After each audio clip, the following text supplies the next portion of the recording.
नमस्कार दोस्तों, स्वागत है आप सभी का आज के इस वीडियो में। आज के इस वीडियो में एक नया नोटिफिकेशन आया है 28 दिसंबर 2023 को। तो उसमें कुछ नई चीज़ें बताई गई हैं, क्या क्या आपके अधिकार हैं, यानी कि जो आयुष के चिकित्सक हैं, आयुर्वेदा, यूनानी, होम्योपैथी से रिलेटेड जो चिकित्सक हैं, जो इस पैथी में प्रैक्टिस करते हैं, उनके क्या क्या अधिकार हैं। तो ये नोटिफिकेशन काफ़ी लंबा है और इसके ऑलरेडी कुछ पार्ट्स पे वीडियो हमने बना रखी है, जैसे कि एग्जिट टेस्ट के बारे में आप लोगों को हम पहले ही बता चुके हैं, रजिस्ट्रेशन प्रोसेस के बारे में बता चुके हैं। अब इसी में जो अगला पार्ट है उस पर हम चर्चा करेंगे, जिसमें कि बताया गया है कि क्या क्या आपके राइट्स हैं, आपके अधिकार क्या हैं। और यह नोटिफिकेशन जो आया है जैसे कि मैंने बता दिया 28 दिसंबर 2023 का है और भारत के राजपत्र में गजट ऑफ इंडिया में ऑलरेडी पब्लिश हो चुका है और पब्लिश होने के बाद ही ये जो है कानून का रूप ले चुका है। तो चलिए बताते हैं वीडियो में कि आपके क्या क्या राइट्स हैं और जो भी पॉइंट्स वहाँ बताएंगे उन पर डिटेल में हम डिस्कशन भी करेंगे आप सभी के साथ। तो वीडियो थोड़ा सा लंबा ज़रूर होगा, तो आप लोग उसको पूरा देखिए और ये निश्चित रूप से आप सबके लिए काफ़ी उपयोगी होने वाला है। और अगर आप लोगों ने हमारे चैनल को सब्सक्राइब नहीं किया है तो सब्सक्राइब जरूर कर लें, क्योंकि ऐसी ढेर सारी वीडियोज आप सबके लिए हम लाते रहते हैं। तो चलिए शुरू करते हैं। तो ये जो है पार्ट है, चैप्टर 3 है, rights and privilege of practitioner. इसी जो गजट नोटिफिकेशन का थर्ड पार्ट है। तो इसमें जो है सबसे पहले जो बात की गई है सर्टेन टाइटल्स और प्रेफिक्सेस की। तो जो भी आईएसएम के जो रजिस्टर्ड प्रैक्टिशनर हैं वो अपने नाम के आगे रजिस्टर्ड मेडिकल प्रैक्टिशनर, वैद्य, डॉक्टर, हकीम या वैद्य, ये सभी शब्दों का यूज कर सकते हैं। और ये मतलब जो जिस पैथी का है उसके अकॉर्डिंग जो है इसको यूज कर सकता है। जो दूसरा है right of practitioner to issue certain certificates and give evidence as a medical expert. तो मेडिकल सर्टिफिकेट या फिटनेस सर्टिफिकेट पे ऑलरेडी बहुत सारी वीडियोज हमने इसके पहले ही बना रखी है। बहुत से ऐसे इंस्टीट्यूट से संस्थाएं थी जो किसी आईएसएम चिकित्सक या आयुष के प्रैक्टिशनर से मेडिकल सर्टिफिकेट लेने से मना कर रही थी। तो उसको लेकर एनसीआईएसयू ने बहुत ही और उसमें सख्त कदम उठाया था और सबको नोटिफिकेशन और सबको नोटिस इशू किया था कि आपको मानना पड़ेगा। तो वही इसमें लिखा गया है कि जो भी आयुष के प्रैक्टिशनर है उन वो कोई भी मेडिकल सर्टिफिकेट या फिटनेस सर्टिफिकेट देने के लिए एलिजिबल है। और ये जो है फिजिकल या मेंटल हेल्थ सर्टिफिकेशन कोई भी देते हैं तो आपको मानना होगा और देने के लिए मतलब एलिजिबल है सर्टिफिकेट को।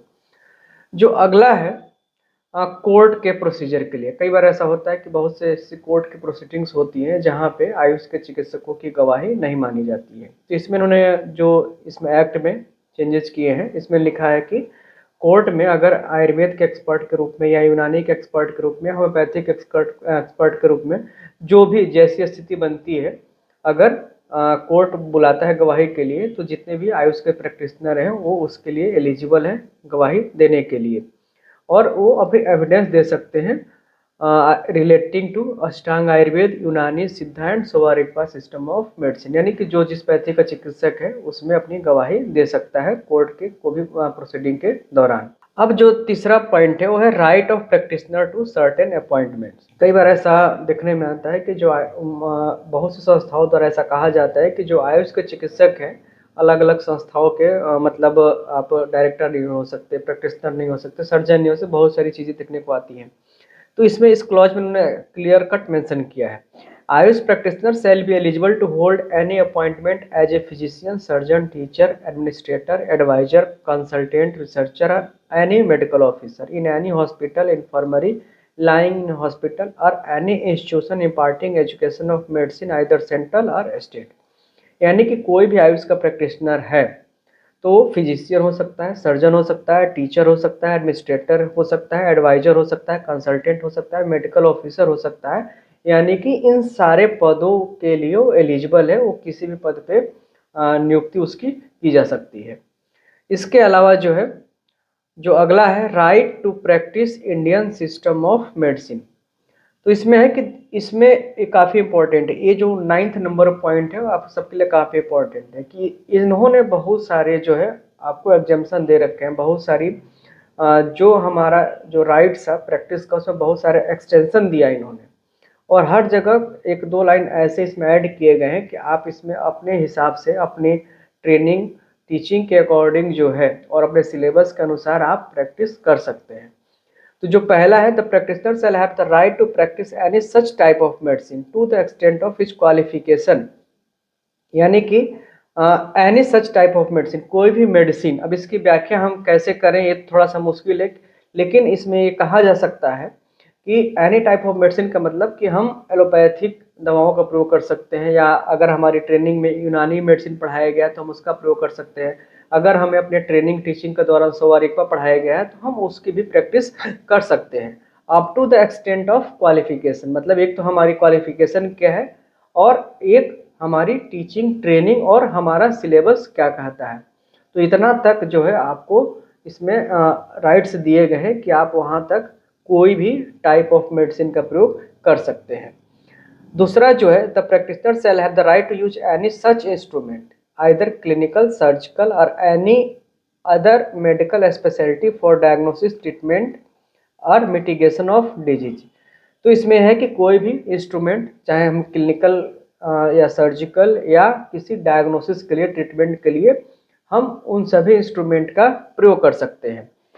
अप टू द, यहाँ भी वही पॉइंट ऐड किया गया, up to the extent of his qualification as recognised in chapter 6 of the act और the extent of the syllabus, यानी कि हमारी क्वालिफिकेशन के अकॉर्डिंग और हमारे सिलेबस में जितना पढ़ाया गया है, जितनी चीज़ें बताई जाती हैं, उतना तक हम कोई भी इंस्ट्रूमेंट यूज कर सकते हैं अपने पेशेंट्स के लिए हित में, उनके इलाज के लिए, उनकी बीमारियों की डायग्नोसिस के लिए या सर्जरी के लिए।